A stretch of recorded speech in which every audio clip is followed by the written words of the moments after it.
In 1970, muscle cars were faster and more powerful than ever before. It was the most exciting year for muscle cars in history. Let's watch out what made this year the wildest year in muscle car history. To begin with, let's understand what a muscle car really is. A muscle car is an American car that looks sporty, has only 2 doors, and has a very strong engine. These cars are known for their speed and loud, powerful sounds. In simple words, they were built to go fast and look cool doing it. Almost all muscle cars were built in the United States during the 1960s and early 1970s. People usually say the golden years of muscle cars were between 1964 and 1973. Origin. Now, let's talk history. The story of muscle cars started even earlier than most people think. In the year 1949, General Motors created a car called the Oldsmobile 88. This car had a very big and strong V8 engine called the rocket engine. The engine had 303 cubic inches. That's a lot of engines for a regular car. This idea of putting a strong engine into a smaller car became popular quickly. Very soon, other car companies followed the same idea. Chrysler made the Saratoga, and Ford made the Lincoln Capri. These cars were powerful and fast, just like the Oldsmobile 88. At that time, people did not call them muscle cars. But these cars were the beginning of what muscle cars would later become. Fast forward a few years, and something new happened. In the middle of the 1960s, car magazines started using a new word, muscle car. This word became very popular. The term was used for fast, strong cars that were sold to regular people, not just race car drivers. Car companies saw this as a new market and started building more cars with big engines and sporty looks. Let's add something more. By the early 1970s, muscle cars had become even more exciting. Companies made special versions of their cars just for street racing and drag racing. A drag race is a short, fast race in a straight line. These muscle cars were not always fancy or full of features. Some were made to be cheaper and lighter, so they could go faster without costing too much. For example, in the year 1968, Plymouth made a car called the Roadrunner.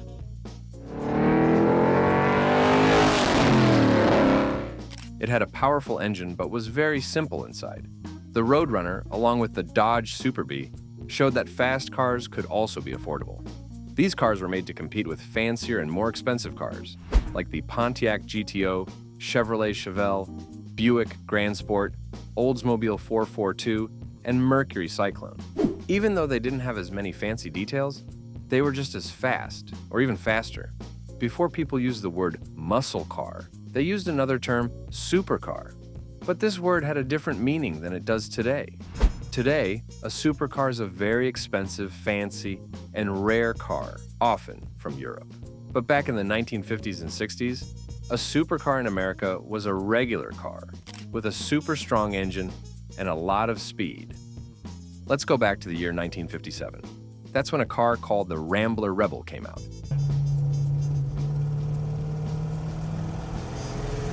It was one of the first cars that people called a supercar.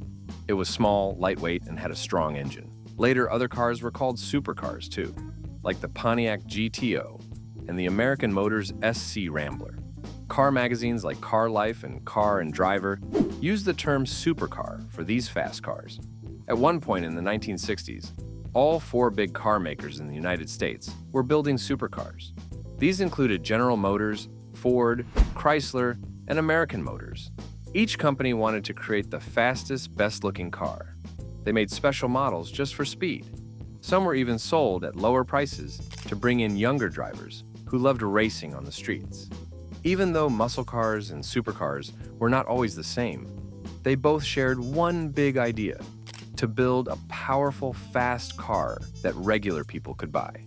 Over time, the word muscle car became more popular than supercar when talking about these American-made speed machines. The peak of power. Now shifting gears to the peak of the muscle cars era. By the time 1970 came around, muscle cars were everywhere. It was like a race to see which car company could make the fastest, loudest, and coolest car. Let's look at some of the most awesome cars from this exciting era. 1970 Chevrolet Chevel SS.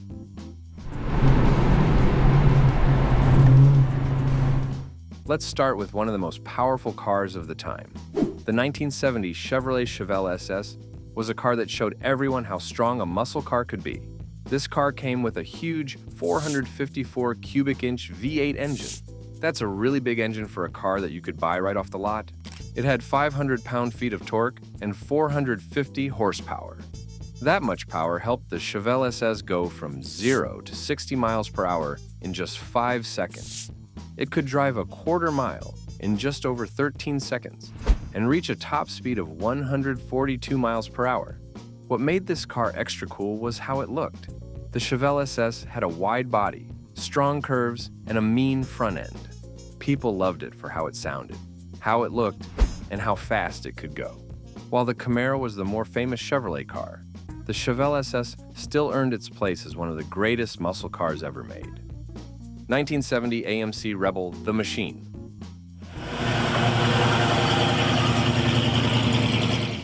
Next up is a bold car from a smaller car company.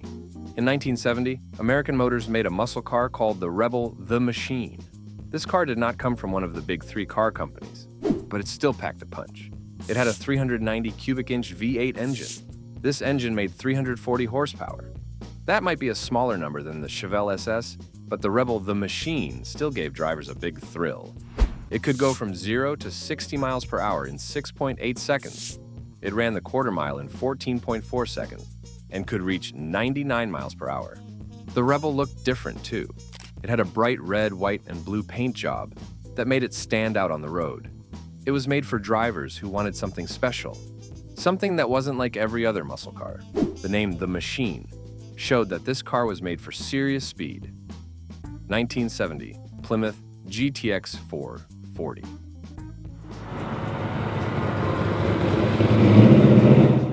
Now, let's talk about another muscle car from the same year. The 1970 Plymouth GTX 440 was a big, bold car with a very strong engine. It had a 440 cubic inch V8 engine that gave it its name. People loved this car because it had a mixed power and comfort. Even though it was a bit heavier than some other muscle cars, the GTX 440 was still super fast. It came with powerful features and cool looks. The front grille, the stripes, and the hood scoop made it easy to spot. The GTX 440 was like a muscle car that wore a nice suit. It looked fancy, but it still had power under the hood. 1970 Plymouth Duster 340.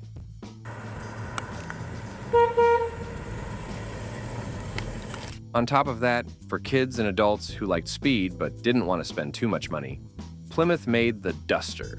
The 1970 Plymouth Duster 340 was smaller than the GTX and Chevel, but it was still quick. It had a 340 cubic inch V8 engine that made 290 horsepower. It could go from 0 to 60 miles per hour in 6 seconds. The quarter mile time was 14.7 seconds at 94 miles per hour. That was pretty fast for a smaller car. And since the Duster was lighter, it felt quick and fun to drive. It was one of the budget-friendly muscle cars that made a big impact. 1970 Pontiac GTO.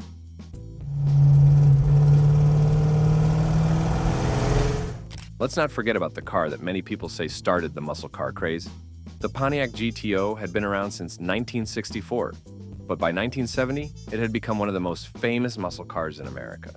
The GTO came with a 389 cubic inch V8 engine in its early years, but by the peak of the muscle car years, it had grown even stronger. It became known for its style, speed, and sound. When people heard the name GTO, they thought about racing and power. In 1969, Pontiac made the GTO Judge, which had a big rear wing and bright colors. By 1970, the GTO had become a muscle car legend. It helped lead the way for all the other cars on this list. 1970 Plymouth Barracuda.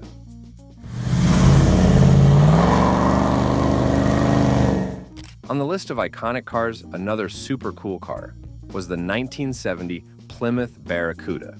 This car had been around for a few years, but it really hit its best form in 1970. It came with different engine choices, but the big one was the 426 cubic inch Hemi V8. The Hemi Barracuda was very fast. It could go a quarter mile in just over 13 seconds. With the right tires and parts, it could go even faster. The Barracuda started as a smaller car, but when Plymouth added the Hemi engine, it became a real muscle car. People liked the way the Barracuda looked. It had a long hood, short back, and wide stance. It looked fast, even when standing still. This car became a favorite on the street and at the drag strip. 1971, Plymouth Hemi Cuda convertible.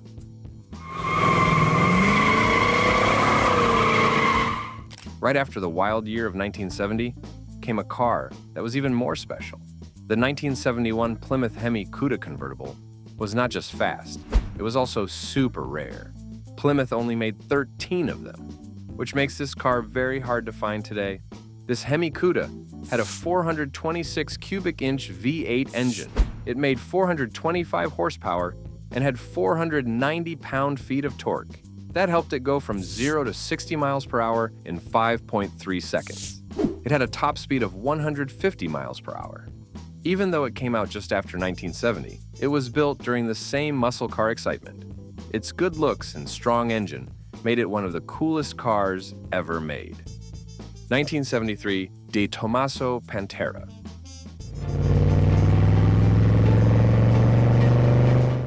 Now let's move a little past 1970, but stay with the spirit of muscle. The 1973 Detomaso Panta was different from all the other cars on this list. It was made by an Italian designer, but had an American heart. That heart was a big Ford V8 engine. The engine was 351 cubic inches and made 345 horsepower. It had a top speed of 155 miles per hour. It could go from 0 to 60 miles per hour in 5.2 seconds and go from 0 to 114.1 seconds. The Panta was not like the other muscle cars. It had a low, wide body that looked more like a race car. But with an American engine inside, it still felt like part of the muscle car family. Nitten Sidian till Nitten Siditor, Ford Mustang, big horse.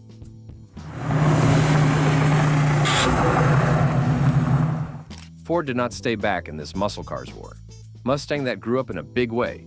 When most people think of the Ford Mustang, they picture the small, sporty car that came out in 1964. But by the time 1971 rolled around, the Mustang had changed a lot. This new version was so big and heavy that fans started calling it the Big Horse Mustang. It had the same basic design as the earlier ones, but it looked much larger. The car gained about 800 pounds compared to the first Mustang. That's a lot of extra weight. But just like a strong Clydesdale horse, the Mustang stayed powerful and proud. Even though it was heavier, the Big Horse Mustang still had muscle. In fact, the fastest model from this group was the 1971 version with the Super Cobra jet engine. That was a 429 cubic inch big block V8. It made 375 horsepower. That gave the car enough power to hold its place as a real muscle machine. People still liked the way the Big Horse Mustang looked. It had a long front, wide body, and sporty feel. And because it was still part of the first-generation Mustang family, it kept a lot of the cool style and history from the original pony car. Even today, collectors like the look of these Mustangs and love the power they bring to the road. 1972 Ford Torino.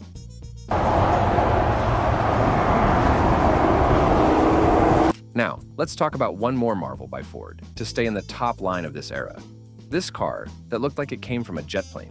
The 1972 Ford Torino was a mid-size muscle car that stood out from the crowd.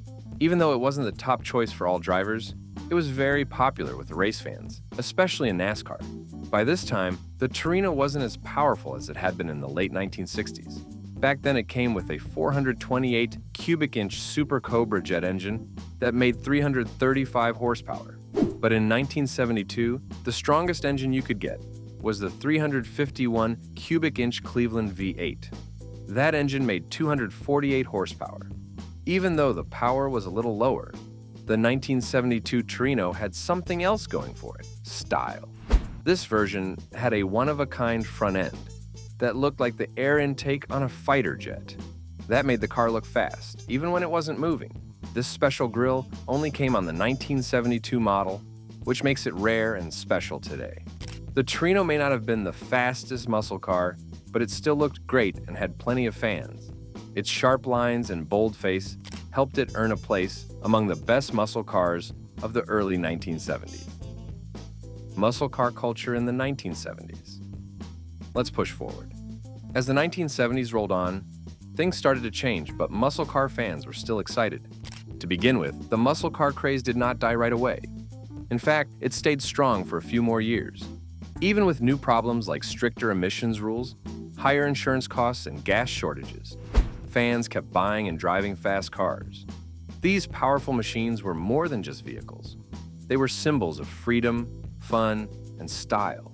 People loved to make their cars unique, adding custom paint, loud exhaust pipes, and chrome wheels. Even though some of the muscle cars had a little less power, they still had plenty of style. Some models focused more on looking cool than being the fastest. Car makers started thinking more about safety and fuel use, but they still wanted to keep that muscle car magic alive. Some engines, like the 455 cubic inch in the Pontiac Firebird and the 454 in the Chevel, were still strong. However, the overall focus started to move from pure horsepower to better gas mileage and cleaner engines. Camaro takes over. One great example of this was the Chevrolet Camaro. Fans could not get enough of it. In 1970, Chevrolet sold 124,901 Camaros. The next year, in 1971, sales stayed strong at 114,630. But in 1972, the number dropped to 68,651. That didn't stop the Camaro from being a favorite. It stayed popular throughout the 1970s. The car didn't get a big redesign because people liked it just the way it was. Some fans say, if it ain't broke, don't fix it. By the end of the decade, in 1979, Camaro sales reached a record 282,571 units. That was amazing for a car that had not changed much in 9 years. Firebird flies high.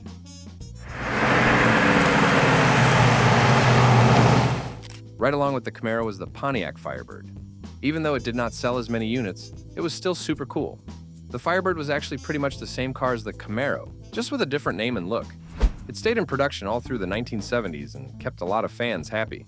In 1977, a movie called Smokey and the Bandit came out. It showed a shiny black Firebird Trans Am with a giant eagle on the hood, known as the Screaming Chicken. Even though the Camaro was not the star of the movie, fans ran to buy it because it looked a lot like the Firebird. This helped boost Camaro sales even more. Mustang's ups and downs.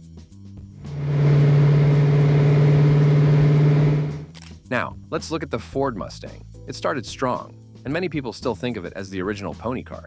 But in the 1970s, things got tricky for the Mustang. From 1974 to 1978, Ford made the Mustang II. It was based on the Pinto, a smaller, weaker car. The Mustang II did not have strong engines, and many fans thought it looked strange. While Ford sold more Mustangs overall during the 1970s, 2,081,007 to be exact, most of those were not real muscle cars. They were smaller, slower, and built more for fuel saving than racing. That's why some people say the Mustang lost its muscle car crown during the decade. The real muscle sales. Let's take a closer look at the big numbers from the golden age of muscle cars, from the late 1960s to the early 1970s. These were the years when muscle cars ruled the roads and the hearts of car lovers. The Ford Mustang sold 1,100,000 units during those early muscle years. That made it the most popular muscle car of the time. But don't count out the Chevrolet Camaro. It was close behind, with 938,669 units sold. The Pontiac GTO, often called the first real muscle car, sold 554,547 units. Even though the GTO helped start the muscle car craze, it didn't sell as many as the Mustang or Camaro. Chevel's strong show. Next, we have the Chevrolet Chevel. While not every Chevel was a muscle car, the Chevel SS models sure were. These came with big engines like the 454 cubic inch V8. These cars were fast, strong, and still turn heads today. In fact, many of the Chevels sold in the 1970s were not muscle versions. They included family cars like four-door sedans and even station wagons. After 1974, the Chevel stopped being seen as a cool, sporty car. The Pontiac Firebird's rise. Let's not forget the Firebird. Though it did not beat the Mustang or Camaro in sales, it stayed strong through the decade. Its sharp look and smooth ride made it a great pick. The most famous version was the Trans Am, especially the 1977 model from the movie. While the Firebird never sold as many as the Camaro, it had a loyal fan base. and is still loved by collectors today. No in-house fighting. One fun fact is that even though the Camaro and Firebird were kind of like cousins, they never really battled each other. They were built by different brands under the same company, General Motors. Fans liked both for different reasons. If you combine their sales together, they make a very strong team. Together, the Camaro and Firebird might have been the top-selling muscle platform of the whole decade. Why did the muscle car era end? However, we all know this. Every peak is followed by a decline. The muscle car era was wild and exciting, but it didn't last forever. By the mid-1970s, muscle cars began to fade away. What happened? Why did these fast and loud cars suddenly disappear from the streets? Let's find out the 4 big reasons why the muscle car era ended. 1. New government rules made cars slower. In 1970, the U.S. government passed a law called the Clean Air Act. It was signed by President Richard Nixon on December 31, 1970. The goal was to reduce air pollution and protect the environment. The law set strict limits on how much pollution cars could release into the air. It went into effect right away, but some rules were phased in over time so car companies could adjust. To follow the new rules, automakers had to redesign engines. They lowered horsepower to make engines burn cleaner fuel. Muscle cars, which had been known for speed and power, suddenly became much slower. Before the law, some muscle cars had over 400 horsepower. Afterward, many dropped to below 200. That's a huge difference in performance. The Clean Air Act also required cars to run on unleaded gasoline instead of leaded gas. Unleaded fuel had a lower octane level, which made it harder to build high-performance engines. This forced car companies to build smaller, weaker engines. Muscle cars started to lose their exciting feel. Other new government rules focused on safety and fuel economy. These rules made cars heavier, with added features like bumpers and safety equipment. The extra weight also slowed them down. By 1974, cars like the Hurst Olds began to shift toward comfort and luxury rather than pure speed. It was one of the last true muscle cars before the era faded. All these changes made muscle cars less thrilling and less popular with buyers who wanted power and performance. 2. Insurance got too expensive. Next up, muscle cars were most popular with young drivers. They loved the speed, the loud engines, and the stylish looks. But with all that power came problems. Many young drivers pushed their cars too hard, leading to more accidents and injuries. Insurance companies took notice. Because muscle cars were involved in more crashes, insurance companies started charging higher premiums. These fast cars were now seen as high risk. That meant drivers had to pay more money just to keep them insured. For example, in 1969, the average yearly insurance for a Chevrolet Camaro SS with a V8 engine was about $180. A similar Camaro with a 6-cylinder engine only cost $140 to insure. That $40 difference doesn't sound like much now, but it was a big deal back then. Adjusted for inflation, $40 in 1969 is equal to nearly $300 today. As costs kept rising in the early 1970s, owning a muscle car became too expensive for many buyers, especially young people who didn't have much money. Insurance costs continued to climb throughout the decade, making high-performance cars like the 1974 Plymouth Cuda harder to afford and insure. The added cost hurt sales. Car companies noticed fewer people were buying muscle cars and started changing their designs. Many cars became slower, safer, and more focused on comfort than performance. By the mid-1970s, high insurance rates were one more reason the muscle car era came to an end. 3. The oil crisis changed everything. In addition, in 1973, something happened that changed the car world forever: the oil crisis. That year, countries in OPEC, the Organization of the Petroleum Exporting Countries, stopped sending oil to places like the United States, Canada, and Europe. This was called an embargo. It happened because of the Arab-Israeli War and the U.S. support for Israel. In response, OPEC punished those countries by cutting off their oil supply. This created a huge shortage. Gasoline became hard to find, and prices shot up. In 1970, a gallon of gas cost about 35 cents. By 1974, it had risen to over 50 cents, a 43% jump. That may not seem like a lot today, but back then, it was a big deal. People had to wait in long lines at gas stations. Some stations ran out of fuel completely, leaving drivers stranded and angry. Muscle cars used big V8 engines that burned a lot of gas. When the oil crisis hit, these cars became too expensive to drive. People started looking for smaller, fuel-efficient vehicles that didn't waste so much gas. The muscle car no longer made sense for most families. Car makers had to respond quickly. The 1974 Chevrolet Camaro is a good example. It had less horsepower and lower sales compared to earlier years. Like other muscle cars, it was being tuned down to save fuel. The oil crisis marked a turning point. It wasn't just about high prices, it signaled the end of an era where power ruled the roads. 4. People's tastes started to change. Finally, in the late 1960s, muscle cars were a big deal. People loved their power, speed, and roar. But by the mid-1970s, that excitement started to fade. Shoppers no longer wanted just fast cars. They were looking for something else. New rules, high gas prices, and rising insurance costs changed how people thought about driving. Many drivers now wanted cars that were safer, quieter, and more comfortable. Instead of roaring V8s, they preferred soft seats, smooth rides, air conditioning, and nice radios. Big, fast cars felt risky and expensive. Comfort and style started to matter more than speed. This led to the rise of personal luxury cars, like the Ford Thunderbird and Cadillac Eldorado.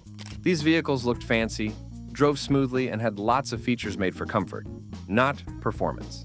At the same time, smaller, more fuel-efficient cars like the Ford Pinto and Honda Civic gained popularity. They were cheap to buy and run, making sense for people hit hard by gas prices and a changing economy.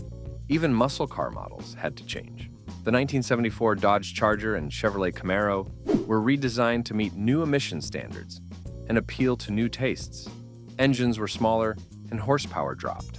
For example, the biggest engine in the 1974 Camaro made just 185 horsepower, down from 375 just a few years earlier. By the late 70s, muscle cars no longer ruled the roads. They didn't match what buyers wanted anymore. The end of an era. By 1974, many famous muscle cars were gone. That year was the last for the Pontiac GTO, the car that started it all. Other models like the Plymouth Roadrunner and Dodge Charger were still around, but they were slower and less exciting. Plus, the 1974 Chevy Camaro still looked cool, but its engine was weak compared to the one in 1970. The Mustang had shrunk in size and wasn't really a muscle car anymore. Even when a model kept the same name, it didn't have the same power. For example, in 1970, the Camaro Z28 had 360 horsepower. Just 5 years later, it had only 155 horsepower. That's less than half the power. Some of this change happened because the way horsepower was measured changed. Before 1972, car makers used gross horsepower, which didn't include things like exhaust pipes or fans. After 1972, they used net horsepower, which did. So, numbers went down, even if the engine didn't change much. But even with that fact, the engines were clearly weaker in real life. Muscle cars were becoming just regular cars. What happened next? After the muscle car era ended in the mid-1970s, car fans were disappointed. The fun, fast, and flashy cars of the 1960s were gone. The roads were full of small, quiet, and slow cars. But the muscle car never completely disappeared. In the 1980s, it started to come back. Cars like the 1980 Pontiac Trans Am Turbo brought back some of the excitement. It had a turbocharged engine and bold looks.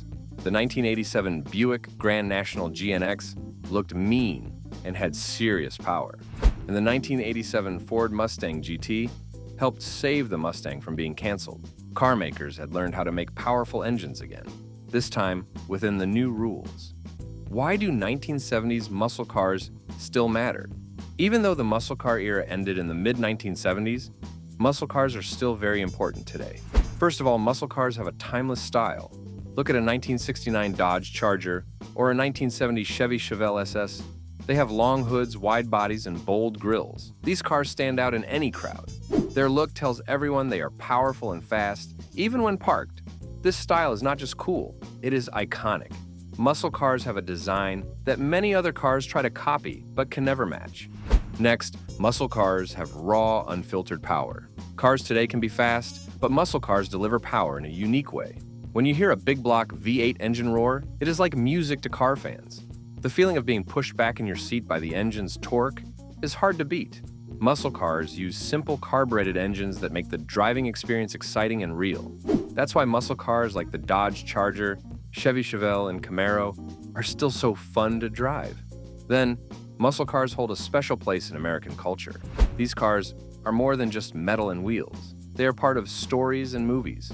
Remember the Dodge Charger from Bullitt or the Camaro in Fast and Furious? They became legends on the big screen. Songs have even been written about Mustangs, GTOs, and other muscle cars. This cultural impact makes muscle cars beloved by many generations. Finally, muscle cars are smart investments. Many muscle cars are worth more today than when they were new. Rare cars like the 1970 Chevy Chevel SS or a clean late 1960s Mustang can sell for a lot of money at auctions. Even muscle cars that are easier to find keep getting more valuable.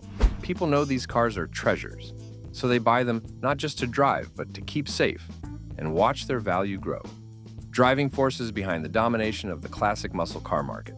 Not only this, but several things help muscle cars stay popular in the classic car world today. These driving forces keep muscle cars strong in the hearts of collectors and fans. One big reason is investment potential. Muscle cars often increase in value over time. People see them as good ways to save money. Cars like the 1970 Chevy Chevel SS and the 1969 Dodge Charger have become very rare and valuable. Collectors want to own these cars because they know prices will keep going up. Another reason is cultural nostalgia. Muscle cars remind people of the past. Movies like Gone in 60 Seconds and Fast and Furious show muscle cars doing amazing stunts and races. This makes fans want the real thing. Also, many collectors are now millennials and Gen Xers, people who grew up watching these cars on TV and in movies. They want to own a piece of their childhood. Media plays a big role too. Films, TV shows, and music keep muscle car culture alive. When muscle cars appear in famous movies, they attract new fans. This keeps the excitement going and helps the market grow. A third important factor is special government rules. In some countries, there are laws that make it easier to import and sell old muscle cars. For example, Germany has a 30-year rule. This means cars made more than 30 years ago can be imported with low taxes. In the United States, a 25-year exemption allows old cars to be brought in without heavy tariffs. These rules help muscle cars move around the world and reach new collectors. In the end, muscle cars are more than just old cars. They are symbols of power, freedom, and American car culture. Whether people want to drive them, collect them, or invest in them, muscle cars still dominate the classic car market. They keep that spirit alive today and will continue to do so for many years. That's a wrap-up for today's video. Thanks for watching. If you like this story, please leave a comment, give it a like, and don't forget to subscribe for more classic car facts and history.